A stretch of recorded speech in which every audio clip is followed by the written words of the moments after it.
نوح انسان کا دیار ایک خاکدان تھا اور بس، اس کا ہر دشت و جبل بے کارواں تھا اور بس، نے پہاڑوں سے کسی ندی کی رزم آرائی تھی، نے کسی بادل نے صحرا میں جھلک دکھلائی تھی، نغمہ شاخوں میں پرندوں نے ابھی چھیڑا نہ تھا، مرغزاروں نے رم آہو ابھی دیکھا نہ تھا،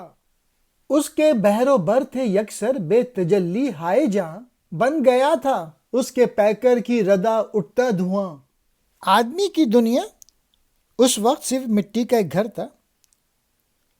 اس کا صحرا بغیر کسی کارواں کا تھا، یعنی دنیا میں زندگی کی کوئی رونق نہ تھی، نہ کسی پہاڑ سے کوئی ندی نکل رہی تھی اور نہ کسی صحرا میں کوئی بادل ٹکڑے ٹکڑے ہو کر گردش کر رہے تھے، نہ شاخوں پر پرندے چہچہا رہے تھے اور نہ سبزہ زار میں ہرن بھاگ دوڑ کر رہے تھے۔ اس کائنات کے بحر و بر میں جان کی تجلیاں نہ تھیں،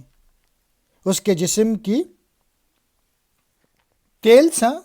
اس کا بل کھاتا یا اٹھتا ہوا دھواں تھا، گویا یہاں بظاہر